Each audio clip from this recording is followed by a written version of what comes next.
रोते बिलखते लोगों की चीख पुकार आपने सुनी, हमने सुनी, लेकिन यहाँ पर मौजूद अधिकारियों के कान तक ये पहुंच नहीं पाई और जब तक वो आए तब तक बहुत देर हो चुकी थी। मुबस्सिर हमारे साथ जुड़े हैं। मुबस्सिर, कितने लोग इस वक्त घायल अवस्था में वहां पर है और उनकी मौजूदा परिस्थिति क्या है?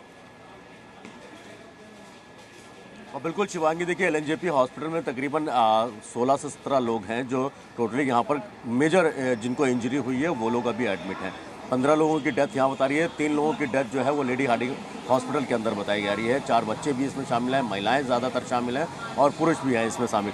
लेकिन सबसे बड़ा सवाल, जिस तरीके से अगर मैं थोड़ा सा सिनेरियो अगर स्टेशन का समझा रहा हूँ, नाइट में स्टेशन मैनेजर होता है, स्टेशन मैनेजर के अंडर में पूरी टीम होती है, उसके बाद पूरा सिक्योरिटी आरपीएफ का अमला होता है और सारी चीज़ें होती है मॉनिटरिंग के लिए। सीसीटीवी कैमरास जो लगे हैं उनकी मॉनिटरिंग का वॉर रूम एक तरीके से होता है। उसके बावजूद भी जब आपको पता है, और महज शिवांगी आप समझिए कि हर एक्सप्रेस ट्रेन में 2 से 3 मैक्सिमम 3 डिब्बे होते हैं जो जर्नल कोच के होते हैं, यानी अगर 72 सीट का एक डिब्बा होता है और अगर इसी को हम देखा जाए तो 2 ट्रेनों के अंदर 400 सीटों के लिए 1500 टिकट बेचना, आप किस तरीके से जायज करा सकते हैं इसको? नाम अजीत है साहब, राजस्थान करौली से। आप यहीं पर थे जब ये हादसा? हाँ, हादसा हुआ यहीं पे थे। क्या देखा आपने यहाँ पर? यहाँ पे ये देखा कि पूरी गाड़ी खचाखच भरी हुई थी और व्यवस्थाएं ठीक नहीं थी, पब्लिक ज्यादा थी, गाड़ी कम थी।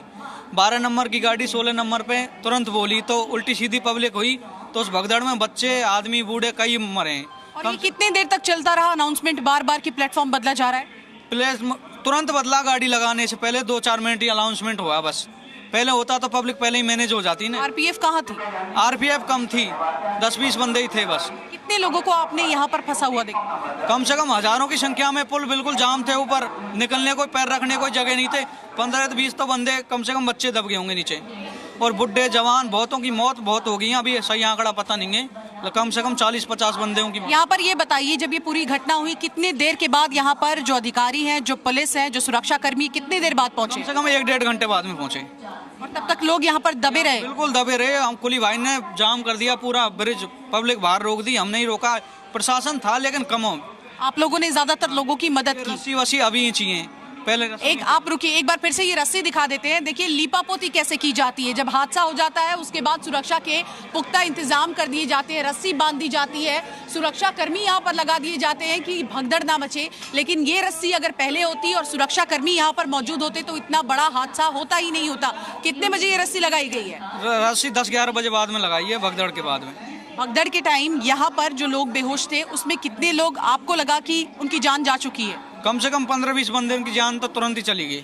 आपने आंखों के सामने देखा। और पुलिस ने उसके बाद क्या अनाउंसमेंट की, क्या कहा दोबारा जब यहाँ से भीड़ को हटाना था? भीड़ को हटाना था, यही क्या गाड़ी रद्द कर दी गई, जबकि गाड़ी गई यहाँ से। मुझे एक बात बताइए, आप कुली हैं, यहाँ पर हमेशा मौजूद रहते हैं, इसी ट्रेन को पकड़ने के लिए रोज कितनी संख्या में लोग आते हैं और उससे कितनी ज्यादा लोग यहाँ मौजूद हैं? ट्रेन में जगह तो कम रहती है, हजारों में आते हैं बंदे। तो कल 1-2 ट्रेन बढ़ाई भी गई लेकिन उनमें मैनेज नहीं हो पाया। कल बहुत भीड़ थी, कम से कम 20-30 हजार पब्लिक थी यहाँ पे।